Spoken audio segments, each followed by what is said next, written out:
Benda yang perkara mustahil pada hukum akal ataupun hukum adat lah, jadi tak mustahil. Seekor semut, dia boleh bawa dalam lebih kurang 6 kali ganda berat daripada tubuh dia. Seekor semut ni, dia tak mempunyai kekuatan, tapi bila dia bergabung banyak-banyak, sekeping roti dia boleh akap. Kita tengok dia mengajar kita supaya tidak putus asa. Dia angkat barang, dia jatuh, dia angkat, akhirnya berjaya. Kenapa? Kerana mereka berjemaah.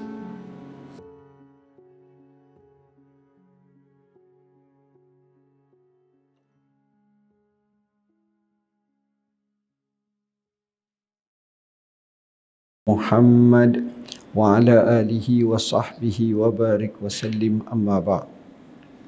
Yang saya kasihi pengurusi majlis, pengurusi masjid, barisan jawatan kuasanya, ashabul fadilah, tok-tok guru, tok-tok imam, orang-orang besar kawasan ini, seterusnya para jemaah, ibu bapa, anak-anak hufazul Quran, hadirin hadirat, muslimin muslimat yang saya kasihi sekalian. Pertama dan selamanya, wajib ke atas kita merafakkan setinggi syukur pada Allah Subhanahu wa taala, kerana dengan izinnya kita dapat sama-sama hadir dalam majlis ilmu yang kita harap kita termasuk dalam hadis Nabi sallallahu alaihi wasallam, man salaka tariqan yaltamisu fihi ilman sahhalallahu lahu bihi tariqan ilal jannah. Siapa yang berjalan mencari secangkir ilmu, Allah mudahkan baginya jalan ke syurga, insya-Allah. Pada pagi yang mulia ini, saya tajukkan ceramah saya dengan satu tajuk yang amat biasa, iaitu solat berjemaah. Walaupun kita telah lakukan hampir setiap hari solat berjemaah, tetapi perkara yang sukar dalam kehidupan kita adalah untuk menjadikan solat berjemaah ini setiap waktu. Dan ini satu cabaran. Bab solat berjemaah ni, yang pertama kita boleh lakukan, tetapi nak istiqamah lakukan solat berjemaah ni sukar. Yang kedua, kita boleh lakukan solat berjemaah peringkat lebih tinggi lagi di masjid. Dan untuk lakukan solat berjemaah di masjid ini juga adalah paling sukar jika sekiranya setiap waktu. Dan sebenarnya solat jemaah ini ibarat pahala yang diberi oleh Allah kepada kita dengan gandaan demi gandaan. Maksud saya, dalam pahala solat berjemaah ada rantaian yang dipanggil sebagai menyambil, yang kita akan dapat pahala daripada solat berjemaah ni. Antaranya seperti kita langkah kaki ke masjid, kita dapat pahala. Pergi dapat pahala, balik dapat pahala. Pergi ke masjid satu langkah dapat satu pahala. Satu kebajikan, satu penghapusan dosa. Bayangkan sekarang semua rumah jauh daripada masjid. Mari dengan kereta, mari dengan motosikal, mari dengan basikal, banyak pahala. Jadi insya-Allah pada pagi ini kita akan tumpukan tajuk ni, mudah-mudahan Allah beri kepada kita kebaikan. Pertama sekali, bila sebut solat berjemaah, memberi makna kepada kita bahawa dalam Islam ni disuruh hidup berjemaah. Dalam Islam ni dia tak nak kita hidup seorang-seorang. Depan kita ada je ni makhluk Allah, hidupnya satu-satu je. Kalau biasanya binatang lah, seekor berjalan, ada juga. Tapi hampir kebanyakan binatang Allah ciptakan hidup berjemaah juga. Hatta sebekeng-bekeng singa pun berjemaah. Ada keluarga besar dia. Sama juga dengan rimau. Kalau kambing ni memanglah orang panggil mengembala kambing. Kalau seekor tu gembala juga. Tapi biasanya orang sebut banyak ekor lah gembala ni. Allah jadikan macam tu. Dan kadang-kadang Allah tunjuk depan kita, kita tengok. Hasil berjemaah, benda yang perkara mustahil pada hukum akal ataupun hukum adat lah. Jadi tak mustahil. Seekor semut, dia boleh bawa dalam lebih kurang 6 kali ganda berat daripada tubuh dia. Seekor semut ni, dia tak mempunyai kekuatan. Tapi bila dia bergabung banyak-banyak, sekeping roti dia boleh akak. Kita tengok dia mengajar kita supaya tidak putus asa. Dia angkat barang ni, jatuh, dia angkat, akhirnya berjaya. Kenapa? Kerana mereka berjemaah. Sama juga dengan sekumpulan lebah. Hasil daripada kesungguhan lebah ni, dia boleh cari madu, dia boleh cari manisan bunga dan seumpamanya, akhirnya dia dapat membentuk madu yang cukup manis, bahkan berkhasiat, bahkan disebut sebagai syifa. Rasulullah SAW bersabda, "Alaikum bisyifa'aini bil asali wal Quran," atau kama qala. Kamu hendaklah menggunakan dalam perawatan kamu, dalam kehidupan kamu dengan 2 penyembuhan, iaitu madu dan juga Al-Quran Karim. Hadirin hadirat yang dirahmati Allah, salat berjemaah ini Allah istimewakan dia ada tempat. Kalau kita tengok yang lain tak ada tempat, tapi solat ada tempat. Kebanyakan ibadat lain sifatnya tidak ada tempat.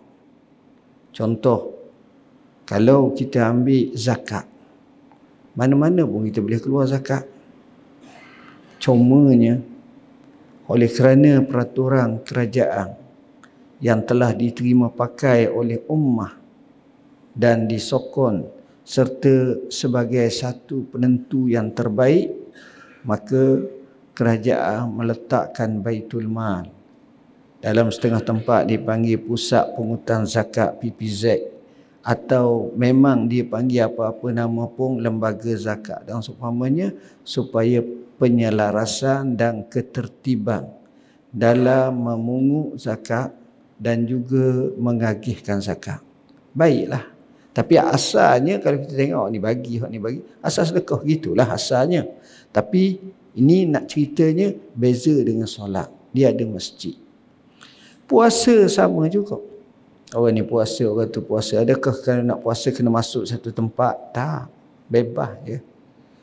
Begitu juga kalau kita tengok syahadatain. Orang ni mengucap, orang ni mengucap. Biasa.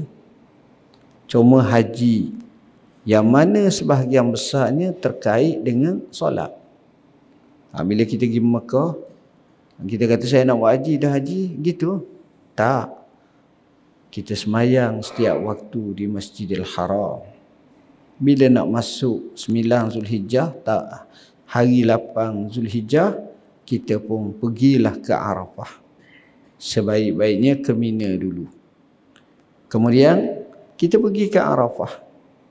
Duduk di Arafah yang dipanggil wukuf, waktunya selepas gelincir matahari sampailah tenggelam matahari. Kemudian pergi ke Muzdalifah. Sebaik-baiknya bermabit tidur sebagai wajib haji. Kalau lebih pada separuh malam, sekadar lalu pun tak apa. Kemudian seterusnya pergi ke Mina, melontar. Begitulah seterusnya. Memang adalah tempat khas, tapi penuh dengan ibadat solat, tak pernah tinggal dalam ibadat haji pun. Hadirin hadirat yang dirahmati Allah, bila kita sebut solat berjemaah ini, maka kita tengok peri pentingnya solat berjemaah ni sampai Nabi bila datang kota Madinah, Nabi bina 2 masjid dalam masa yang serentak. Bermula daripada sampai di Quba, Nabi bina Masjid Quba. Selepas daripada itu, hari Jumaat dekat dengan waktu Jumaat, Nabi pergi ke kota Madinatul Munawwarah. Jarak tak jauh mana, lebih kurang 3 ke 4 kilometer je. Kalau berjalan tu orang kata 15 minit. Sekarang ni dia ada panggil Jaddatul Quba, jalan menghala ke Quba. Boleh jalan kaki je lah. Hadirin hadirat, dalam perjalanan tersebut masuk waktu Zuhur ataupun waktu Jumaat, Nabi berhenti, Nabi semayang. Maka sahabat ataupun generasi seterusnya membina masjid di situ, namanya Masjid Jumaat. Kalau kita duduk di Masjid Quba di tempat tinggi sikit, kita tengok ke bawah tu 500 meter ataupun lebih sikit akan nampak Masjid Jumaat. Bila sampai di kota Madinah Al-Munawwarah, walaupun Nabi duduk di rumah Abu Ayyub Al-Ansari, kisahnya panjang. Tuan-tuan, apa yang Nabi buat? Nabi SAW cari lokasi tanah untuk bina masjid. Cari, Nabi terkenang sebuah kawasan yang menjadi milik daripada kabilah Bani Najjar. Kabilah Bani Najjar ni ada hubungan dengan Nabi dari arah atuknya, yang mana atuknya Hashim telah berkahwin dengan wanita ataupun perempuan daripada Madinah, Yasrib zaman dulu. Dapat anak yang diberi nama Syaibatul Hamd. Syaibatul Hamd ni adalah nama sebenar bagi Abdul Muttalib. Jadi Abdul Muttalib ni namanya Syaibatul Hamd. Abdu tu maknanya dia hamba. Muttalib tu kerana pak saudara dia. Anak kepada adik kepada Hashim ni nama Muttalib. Hashim bila tua ajak kepada adik dia, royak adik dia, hanggilah ke Yasrib tu, dia ambil anak saudaramu. Ada baka aku seorang sana nak jadi ketua. Bawa. Buat balik. Bila buat balik, budak orang buat balik ni dia jadi macam dia jakung lah sikit. Jangga. Maknanya masuk kampung tu duduk ngekor. Orang baru pergi, kalau kita pergi ikut orang tak kenal, ikut je lah. Perangai ikut ni adalah hamba. Jadi suasana di Mekah dulu, sistem hamba ni kuat. Jadi hamba tu kalau tuan-tuan selalu tengok cerita Ar-Risalah. Tahu Ar-Risalah? The Messenger. Lama cerita tu, tahun 80-an. Cerita Ar-Risalah ada. Bagus cerita tu. Memang cerita tu sekarang ni orang pun belum pernah lagi boleh buat sirah Nabi yang lengkap. Bawa jalan. Tu hamba ikut belakang. Jadi Muttalib ni bila orang tanya, tak berani nak mengaku anak saudara, tak tahu perangai okey ke tak hari ni. Royaklah hamba ku. Lekatlah hamba. Walaupun kemudian dia kata ni anak saudara dia, dah orang selesa panggil dengan macam tu, orang panggil lah. Tapi nama sebenarnya Syaibatul Hamd. Hadirin hadirat, Nabi ni sebab itu kalau kita tengok ayah Nabi mati dekat dengan kabilah Bani Najjar ni. Dekat dengan satu tempat namanya Nabirah. Betul-betul lah dekat situ. Nabi tengok kawasan ni, akhirnya Nabi tertarik kawasan. Kawasan tu sebenarnya sekarang ni betul-betul dalam raudah lah. Hak belah depan masjid Nabi. Sedangkan kawasan tu adalah bekas kubur-kubur lama. Satu pandangan. Pandangan kedua menyatakan kawasan tu adalah tempat orang buat jemur kurma. Kurma ni kena jemur. Jadi jemur situ. Dan kawasan tersebut dimiliki oleh 2 orang anak yatim. Seorang bernama Sahal, seorang lagi bernama Suhail. Bila dah milik anak yatim ni, Maka Nabi pun kata, hamba nak tanah ni, nak buat masjid. Maka kedua anak yatim tu kata, ya Rasulullah, ambil saja je lah. Dia kata tak, ini penting. Fiqh berkenaan ambil tanah orang buat masjid, kena tengok. Penting. Nabi kata tak, saminu ni, tolong perharga pada aku. Maka valuer, penilai tanah, cek lebih kurang 10 dinar. Kalau tak silap. Dalam keadaan macam tu, bila sebut saja macam tu, Abu Bakar terus dia duit dia, terus bagi. Abu Bakar sedia duit dia, terus bagi. Sebab itu kata ulama, wallahi, tidak ada orang datang ke masjid Nabi sujud satu sujud melainkan dipahlakan dalam khazanah Abu Bakar As-Siddiq, dalam mizan hasanatnya, dalam neraca timbangan Abu Bakar, jasa dia. Maka binalah masjid dan pembesaran banyak kali. Zaman Sayyidina Umar dibesarkan lagi, dan zaman yang paling besar, yang banyak dibesarkan adalah zaman Khalifah Al-Walid bin Abdul Malik ataupun Abdul Malik bin Marwah.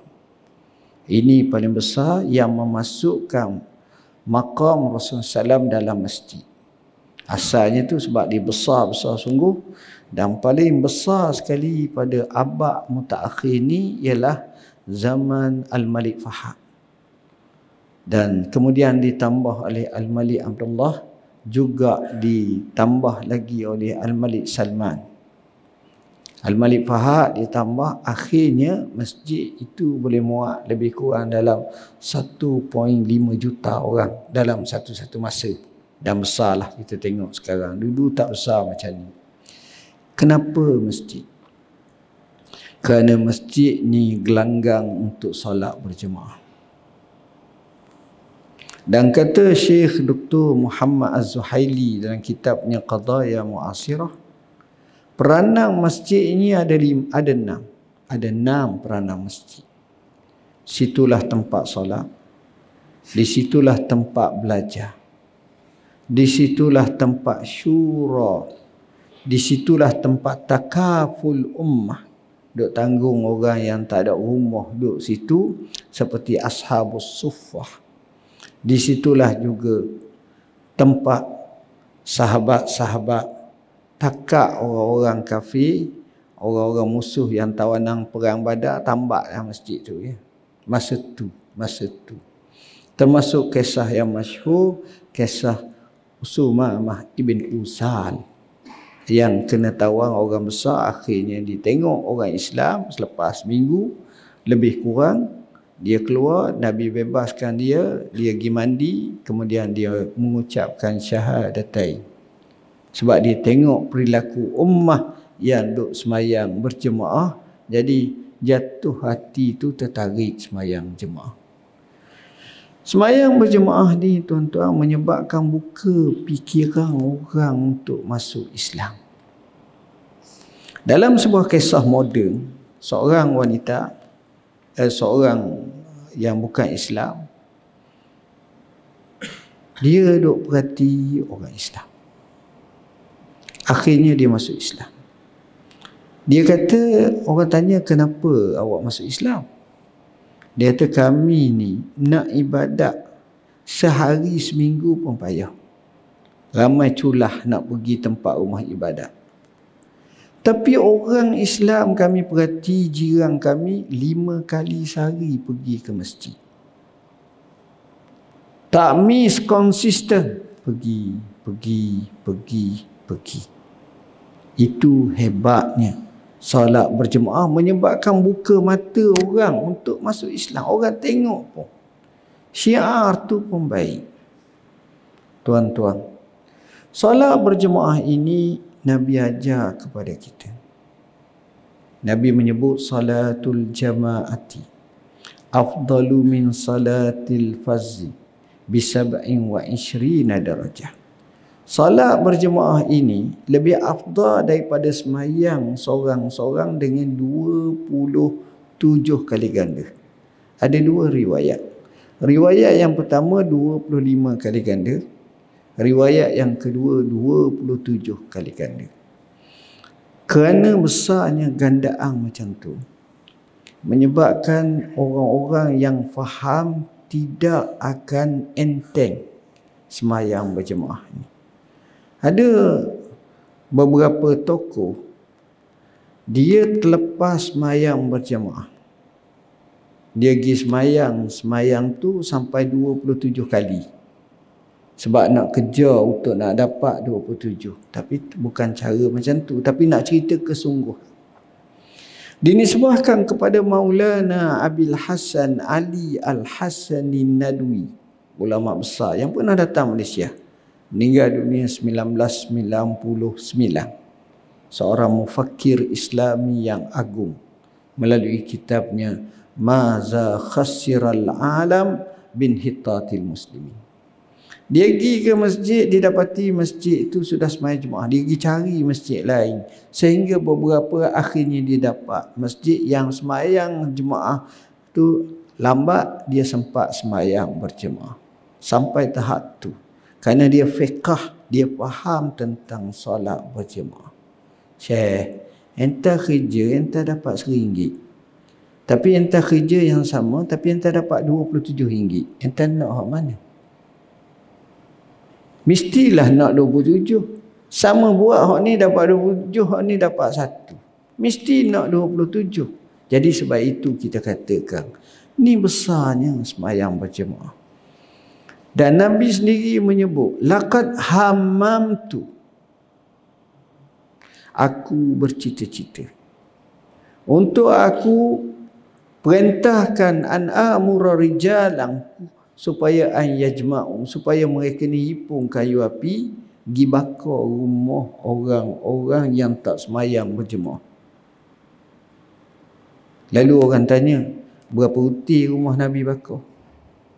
Jawab dia tidak. Sebab itu diguna bahasa laqad hamamtu. Apa makna hamam? Hamam ni maknanya ada, bukan cita-cita kuat, tapi ada semangat nak buat tu. Iza hamma ahadukum, ham. Ham di situ maknanya ada juga buah kehendak. Maknanya tak berlaku zaman kekuatan Islam tak semayang berjemaah. Ada seorang buta datang ke masjid Nabi. Lalu dia berkata, ya Rasulullah, laisa li qaidun yaquduni ilal masjid.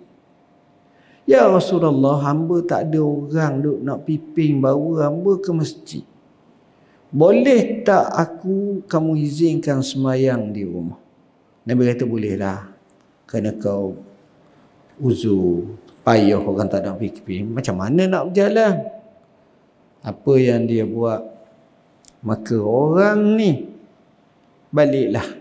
Sampai kat pintu Nabi kata, atas ma'un nida, mu dengar tak azan ni?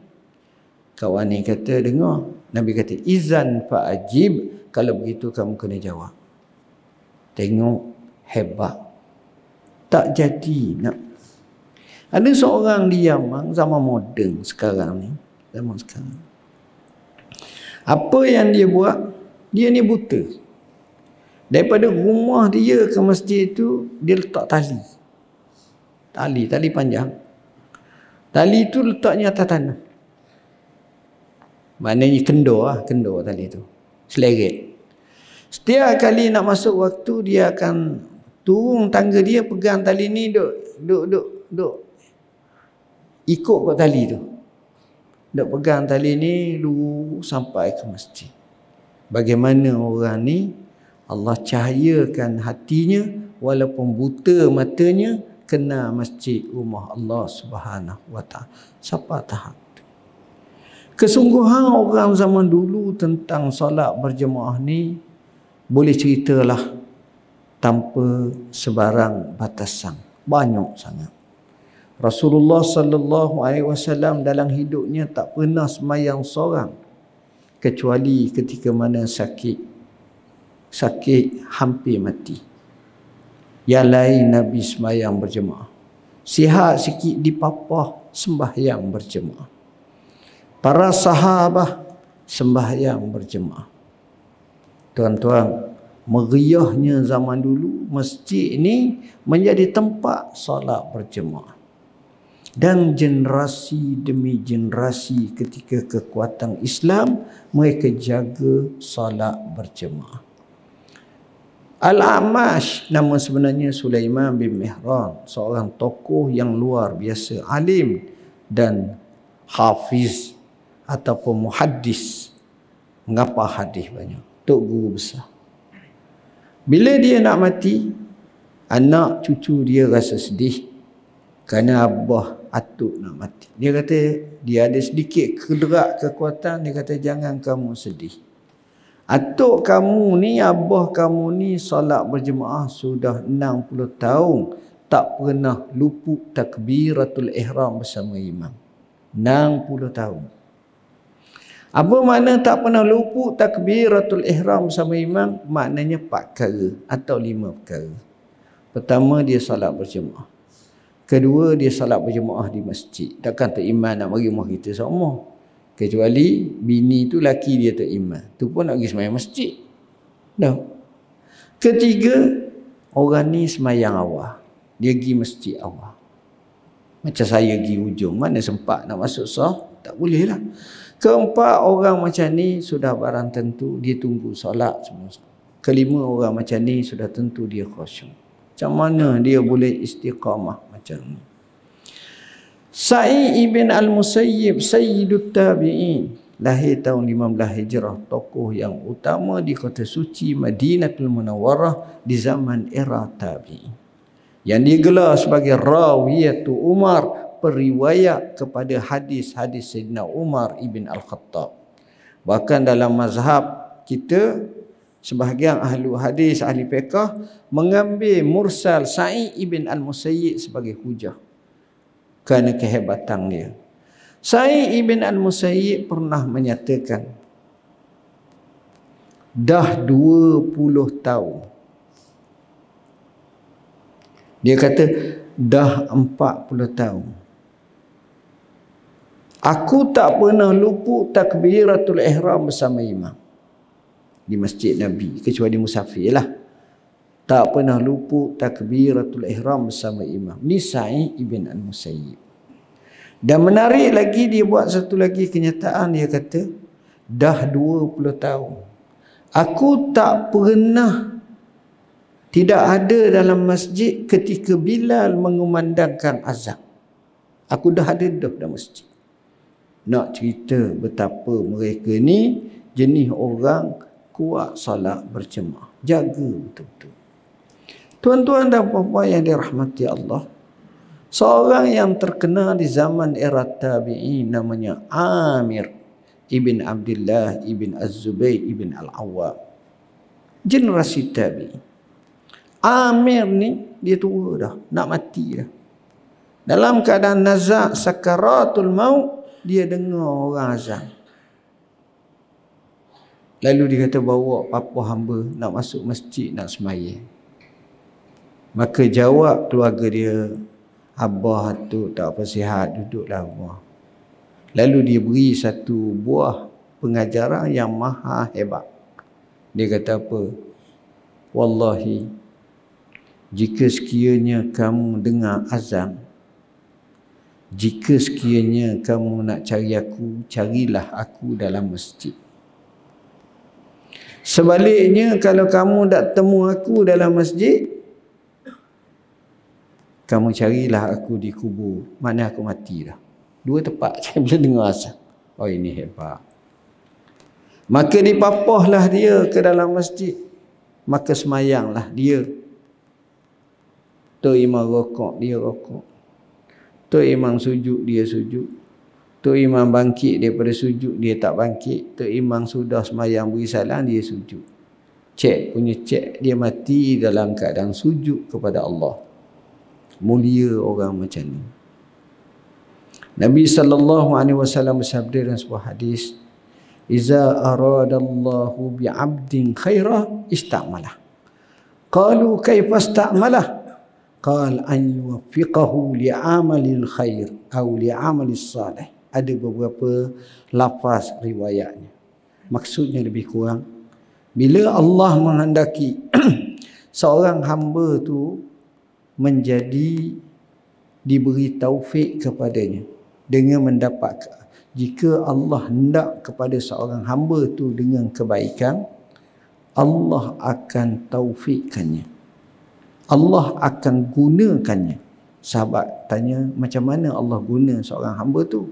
Dijawab, Allah akan taufikkannya untuk amalan kebaikan. Orang tu comel. Ada orang tu dalam hidupnya Masya Allah ngaruk banyak. Tapi entah macam mana berlaku perubahan, taubat pada hidup dia. Tiba-tiba kita tengok di ujung usia hidupnya, masjid tak tinggal, ibadat tak tinggal, zikir tak tinggal, sampailah dia mati. Kita bagus orang macam ni. Tengok macam tu. Jadi tuan-tuan, daripada apa yang saya senaraikan itu nampak kesungguhan mereka. Kata Nabi sallallahu alaihi wasallam, "Lau ya'lamul ibad." Kalaulah hamba-hamba tu tahu, ataupun lau ya'lamun nas ma fis saffil awwal wa ma fil azan illa an yastahimu lastahamu. Kalaulah manusia tahu hakikat kelebihan duduk saf pertama dan juga azan bang, kalau dia tahu sebenar, tahu di sini maknanya tahu tentang betapa besarnya fadilat pahala yang Allah bagi. Melainkan mereka ini pakat berebut, dan jika sekiranya terpaksa mengundi, bukan pilihan raya je mengundi, terpaksa mengundi kerana nak azan, terpaksa mengundi kerana nak masuk saf pertama, mereka sanggup mengundi. Tengok, sebab kalau tahu, kerana istimewanya besar, pahalanya besar di hari akhirat kelak. Sebahagian ulama menyebut dalam kitab masing-masing tentang kelebihan macam ni. Jadi bila mana kita nak pergi semayang berjemaah di masjid, sebenarnya kita telah memperolehi banyak pahala. Menyambi-nyambi je yang saya nak sebut tadi. Pertama, bila kita nak ke masjid, pembetulan nawaitu kita letak dah. Hamba malam ni hamba nak pergi masjid. Dengar kata pengusi tu email duk royak nak buat semayang tahajud. Jadi hamba nak pergi semayang tahajud. Hamba nak pergi semayang subuh. Hamba nak pergi dengar sekejap kuliah subuh. Tengok. Nawaitu innamal a'malu binniyat wa innama likulli imri'in ma nawa. Hadis sahih riwayat Bukhari dan Ashabus Sunan. Niat tu dapat pahala dah. Niyatul mu'min khairun min amalih. Tengok. 2, 3 in 1. Kita pun dah rayak lah isteri kita, anak kita pula, jom pergi masjid lah. Kali hari ni dakwah ajak ke masjid, dapat pahala lagi. Sampai ke masjid, tengok tu imam, tengok orang ni, tengok kawan-kawan beri salam, dapat pahala lagi. Naik ke masjid, bismillahirrahmanirrahim, bacalah doa sikit, dapat pahala lagi. Semayang tahiyatul masjid, dapat pahala lagi. Nabi ajar, iza dakhala ahadukum al-masjidah fala yajlis hatta yarka' raka'atain. Seorang kamu bila datang ke masjid jangan duduk, mayang duduk 2 rakaat, dapat pahala lagi. Kemudian sudah semayang, kita semayang macam tahajud. Tahajud ni besar pahala. Alaikum biqiyamil laili fa innahu da'bus salihin qablakum. Mu kena semayang malam, kerana semayang malam ini perjalanan orang-orang saleh sebelum kamu, dapat pahala lagi. Sudah semayang witir. Semayang witir ni besar sangat. Mengikut mazhab Hanafi hukumnya adalah wajib, sebagaimana yang disebut. Sembahyang witir Nabi menyatakan di mana solat witir ni kamu kena lakukan. Al-witru haqqun wajibun ala kulli muslim. Witir itu menjadi hak wajib kepada setiap orang Islam. Bahkan Nabi sentiasa prihatin dan cakna. Bahkan Nabi suruh jadikan solat witir akhir solat-solat sunat penutup malam. Ija'alu akhira salatikum witra. Jadikanlah solat akhir malam kamu dengan solat witir.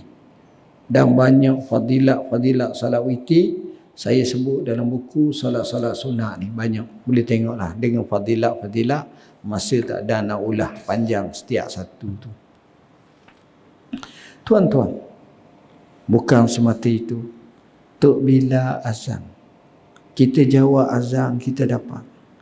Dalam hadis yang masyhur lagi sahih, Nabi kata iza qala al-muazzin faqulu misla ma qala. Bila mana Tok Bilal duk sebut, maka sebutlah macam mana Tok Bilal sebut.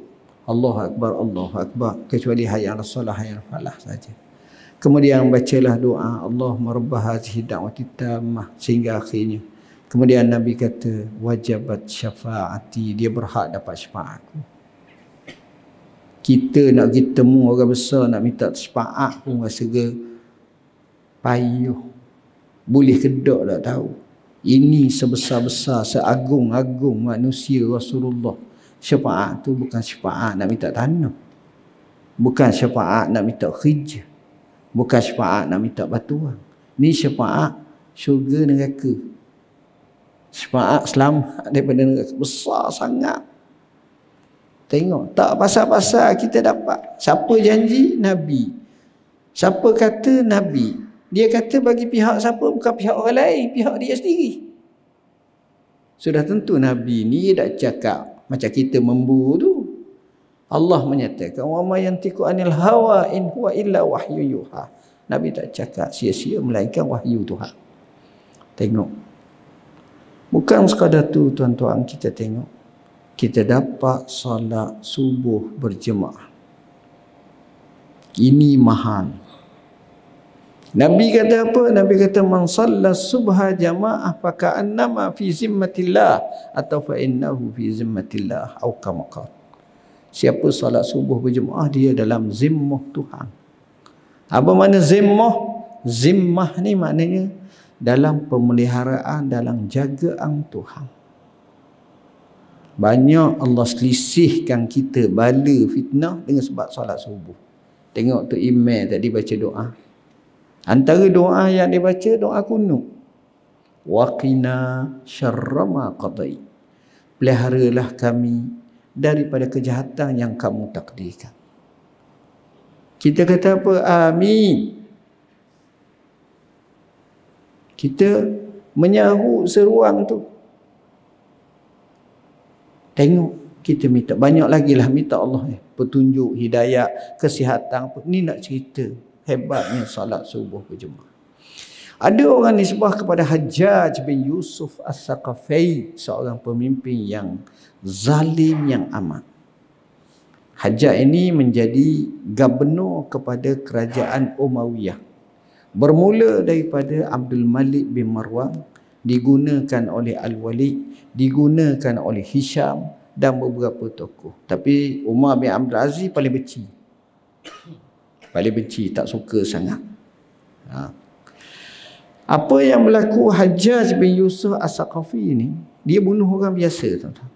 Dia tak macam kita ada mahkamah banyak lama, dia dak ya, sekejap ya. Hebat dia. Dia geram ke orang nak memberontak pemerintah, dia tulis surat. Dia kata inni ara ru'usakum qad aina'at fahana qatafuha. Aku tengok kepala kamu sudah masak, maka sesuailah zaman sekarang nak petik. Dia panggil dalam musyabbah bih ni, dia tashbihkan, dia umpamakan kepala manusia macam buah-buahan yang sudah masak. Backing orang dengar pun orang takut. Hebat. Satu hari dia ambil pedang, dia serah kepada Abdullah bin Umar, sahabat. Bunuh orang tu. Abdullah bin Umar pun ambil pedang dan buka sarung. Pergi kat orang tu, tanya, awak sembahyang subuh tak? Berjemaah tadi. Dia kata sembahyang. Terus tahu. Hajjaj tanya, kenapa kau tak bunuh dia? Dia kata, macam mana aku nak bunuh sedangkan dia berada dalam zimmah Allah. Nabi bersabda, dia aku. Tengok tuan-tuan, nak ceritanya hebatnya semayang subuh berjemaah. Semayang subuh berjemaah. Dan dia merupakan titik perubahan dalam hidup manusia. Kerana dia datang awal ke masjid. Dia belah kegelapan malam. Nabi ajar dalam satu riwayat yang sahih. Ajar kita baca, Allahumma ja'al fi qalbi nura, wa fi sam'i nura, wa fi basari nura, wa an yamini nura, wa shimali nura, wa amami nura, wa khalfi nura, wa fawqi nura, wa tahti nura, wa atini nura, wa ja'alni nura, wa azim li nura. Atau kama qala. Hadis masyhur. Maksudnya lebih kurang, ya Allah, jadikanlah pada hatiku, pendengaranku, penglihatanku cahaya. Jadilah kiri, kanan, belakang, depan, atas, bawahku cahaya. Berilah aku cahaya, besarkanlah cahayaku, jadikanlah aku orang yang bercahaya. Cahaya di sini dengan makna cahaya hidayah, cahaya taufik, cahaya kebaikan. Tuan-tuan mikir tak, kita semayang, sudah semayang berjemaah, tu imam doa, zikir, sudah zikir sikit doa. Lepas tu kita pula turun tangga tu, ada tak orang niat aku nak pergi rokok? Tak ada. Sebab kita sudah melakukan kebaikan, biasanya niat baik-baik. Silat-silat tu imam dapat minum teh dengan roti canai puri. Mai kita pergi makan roti canai. Mak, alhamdulillah. Senyum. Maknanya sudah semayang ni, inna salata tanha 'anil fahsya'i wal munkar. Solat ni mencegah kemungkaran, fahsyat. Mafhum secara muafakahnya, dah bila dah macam tu, maknanya buat baik ya. Tu je. Kalau kita fahamlah. Maknanya tuan-tuan, solat berjemaah ni hebat. Solat berjemaah ni menyebabkan orang yang masuk solat berjemaah ni, hati dia sama dia baik, berpadu. Ni je cara. Hati sama orang sembahyang jemaah ni baik. Dia tak bengkak. Apa mana bengkak? Dia tak gerem. Dia tak puas hati. Dia okey. Sembahyang berjemaah ni. Dia berkata, dapatan kajian dibuat menunjukkan bila sembahyang berjemaah, duduk sehalaan dan duduk sebarisan, duduk pula dalam keadaan rapat-rapat.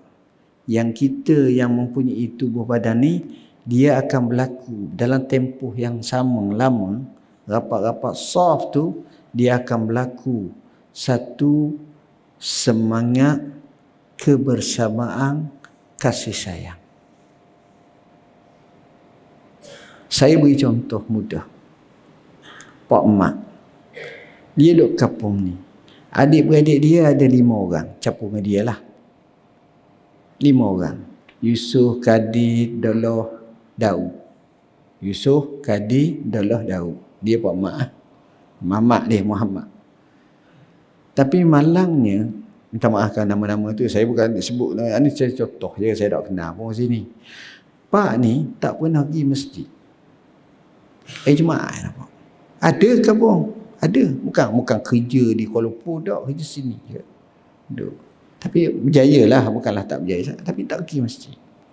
Tapi Pak Mak ni pergi. Regular di masjid ni 10 orang. Hak pergi masjid. Saya contoh. Setiap waktu tak miss 10 orang ni. Termasuk Tok Imam, Tok Bilal. 10 orang. Mayang. Dalam 10 orang ni, kalau seorang je tak ada satu waktu. Zuhur tak adalah seorang. Siapa dia tak ada? Abu tak ada. Abu tak ada, Pak Abu tak ada. Allah. Tu imam paling, Pak Mak paling, kawan-kawan dia, mana Pak Abu? Tak ada ni. Kawan ni kata, hamba pun nak risik juga. Jarang, tak pernah berlaku macam ni. Macam mana Pak Abu tak ada? Tuan-tuan, tak sampai 4 hari, asal tak ada juga. Cemah. 10 orang jadi 9 ni cemah. Pak Abu dah apa Dia kata hak ni kata, oh saya baru tahu. Tadi saya rasa tak sedap hati, saya pergi rumah Pak Abu. Dah ada apa? Dia pergi hospital Kebakhriang. Dah pitar. Kenapa? Dia kata jatuh. Allah. Dah, jom kita pergi lalu lah. Pergi lalu. Tok Imam pun ambil kereta start. Bawa lalu. 2 buah kereta. Pergi. Yang Puan Mak ni, Daud, Kadir, anak adik-beradik dia ni, 3-4 orang ni, sakit je tak tahu. Yang ni satu waktu je lak tahu dah. Orang kata, muda tengok adikmu Mak. Adik mana seorang? Tahu. Apa pula? Allah. Sebulan dah dia duduk terletak, duduk telatar. Oh, hamba tak tahu. Dia sakit apa? Covid. Oh, Covid dah lagi ya.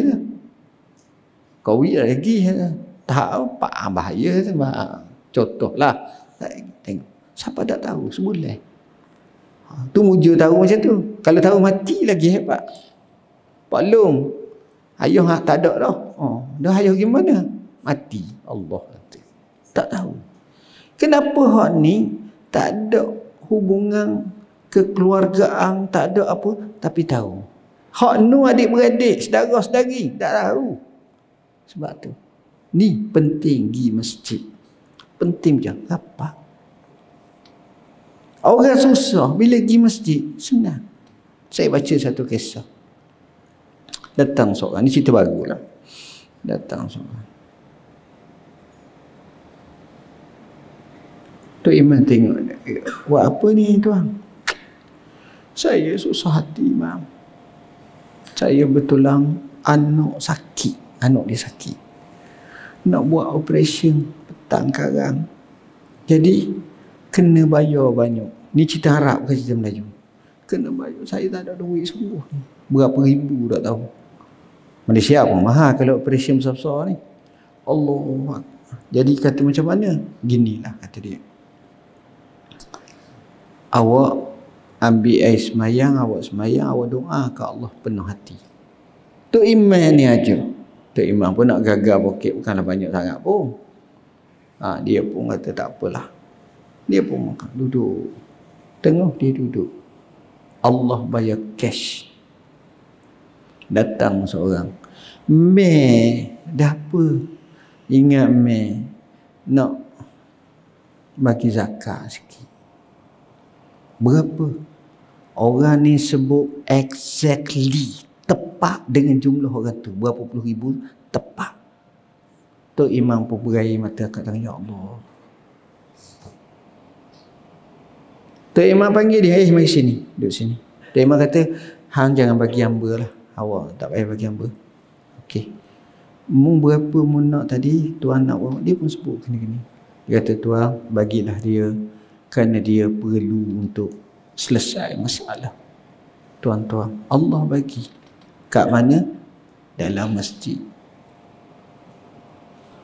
Jangan tinggal berjemaah. Sebab itu kalau boleh, saya bukan cakap untuk tuan-tuan. Sebenarnya saya ajak diri saya, walaupun saya tak boleh konsisten solat berjemaah macam yang dikehendaki. Tapi kita cuba. Mungkin tak boleh semua, jangan tinggal semua. Buat sikit-sikit. Tapi biar banyak. Lagi kuat solat berjemaah, lagi bagus. Orang yang solat berjemaah ni, inilah kemenangan. Nak bina perpaduan, solat berjemaah. Keutuhan, solat berjemaah. Apa benda kuncinya solat berjemaah. Peliknya, solat ni dia ada bab solat ketika perang. Sedangkan ketika perang ni termasuk dalam darurat. Tapi tak, Tuhan kata semaya juga. Iza kumta fihim fa'aqamta lahumus salat. Nabi aja nak pergi semayang juga. Siapa tahap. Pernah dalam perang Khandaq tahun 5 Hijrah. Nabi tak dapat semayang sebab suasana tu. Dia bukan perang, dia acah-acah. Sebab dipisahkan oleh parit. Di Madinah tu, kat Masjid 7 lah, kat Masjid 7. Situ. Jadi orang tu nak nawang, adalah berlaku perang sikit, tapi sebenarnya tak apa-apa. Jadi Nabi ni terpaksa jaga. Nabi kata celaka, laknat orang Quraisy. Maksudnya dalam kes itulah yang menyebabkan dia tak dapat semayang. Tapi Nabi qada semua sekali dengan sahabat-sahabat dia. Nabi semayang berjemaah sampai tahap tu. Ni sejarah nak ceritanya solat berjemaah ni mahal. Kalau boleh buatlah sampai di ujung usia kita, solat berjemaah jangan tinggal. Seorang ulama yang terkemuka, yang juga alim besar dalam mazhab Syafi'i rahimahullahu ta'ala, namanya Imam Al-Buaiti. Imam Buaiti ni tuan-tuan, Allah bagi dia hebat yang amat sangat. Imam Syafi'i ni dia tinggal anak murid dia ramai. Salah seorang anak murid dia namanya Imam Buaiti. Imam Buaiti ni dikatakan murid kanan Imam Syafi'i di kota Mesir. Imam Syafi'i ni dia ada dua zaman. Satu ketika dia berada di kota Baghdad, dia beri fatwa-fatwa dia.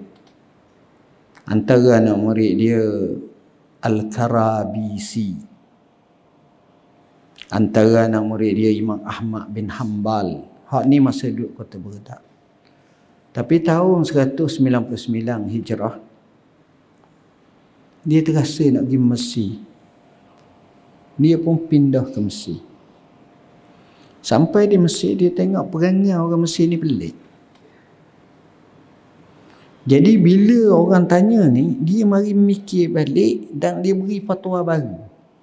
Dan kadang-kadang bercanggah dengan fatwa yang diberi hak masa dia duduk di Baghdad. Maka fatwa kedua ni dipanggil qaul jadid. Hak lama qaul qadim. Ada beberapa riwayat dari segi fiqh, ada kata 16 sahaja qaul qadim yang dipakai.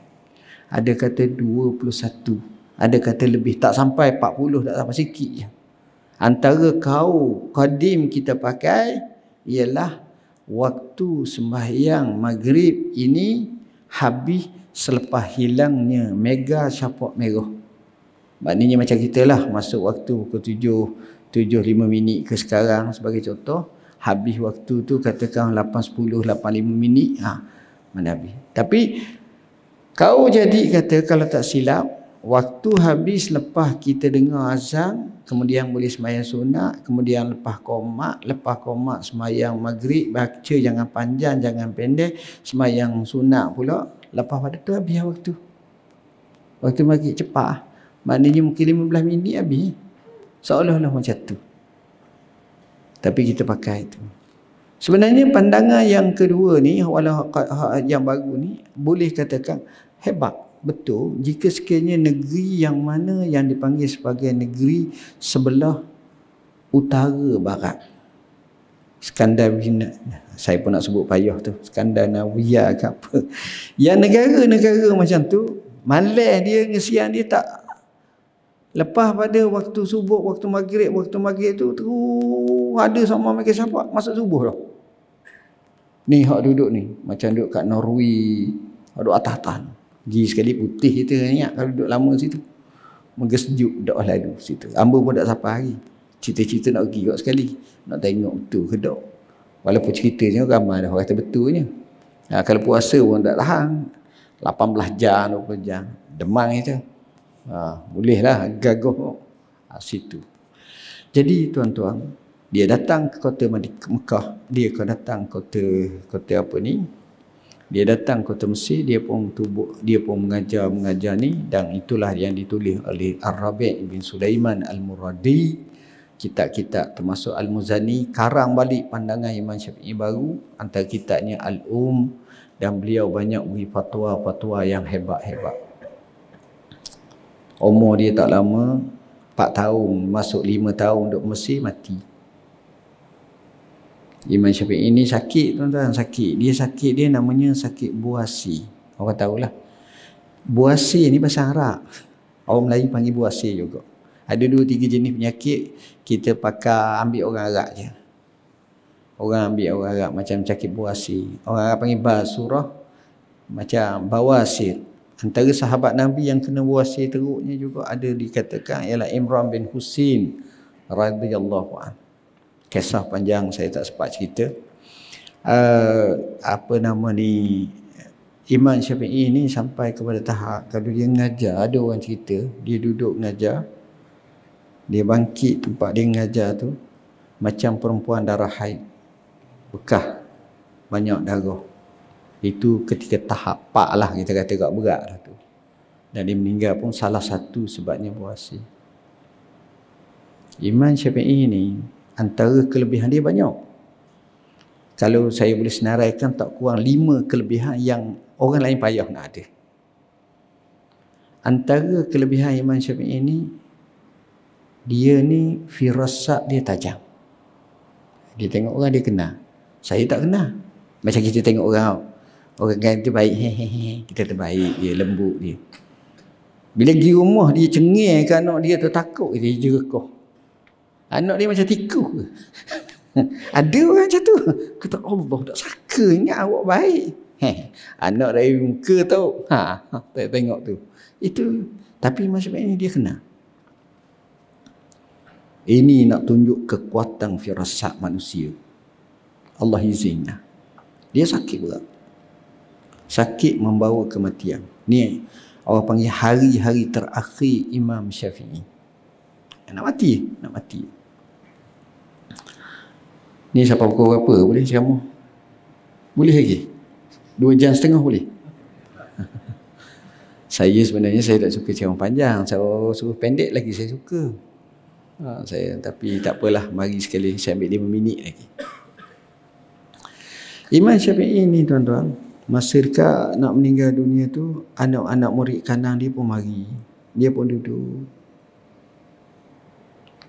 duduk ke baring tak tahulah. Tapi sampai satu masa tu, dia tengok seorang-seorang anak murid dia. Dia tengok muka. Tengok seorang-seorang. Kita tengok lama dah anak murid dia. Ni tajam orang macam ni. Kalau baik untung lah, kalau tak baik berat benar kita. Dia tengok anak murid dia Al-Muzani. Muzani ni bukan perempuan. Muzani ni nama tempat, Muzainah panggil Muzani. Nama dia Ismail bin Ibrahim, gitulah lebih kurang. Dia tengok Muzani. Dia kata, Muzani, kamu satu masa nanti, dalam masa terdekat, kamu akan jadi tokoh pengembang ulama terkemuka di kota Mesir. Seluruh Mesir mu antara tokoh ni. Dan disebut dalam satu riwayat, Al-Muzani Nasiru Mazhabi. Imam Muzani lah pendukung utama mazhab. Mati dia betul sungguh, tuan-tuan. Betul, jadi sungguh. Dia tengok anak murid dia Ar-Rabi' bin Sulaiman ni, anak murid Imam Syafi'i ni ada 2 orang nama sama. Dua-dua nama Ar-Rabi' bin Sulaiman.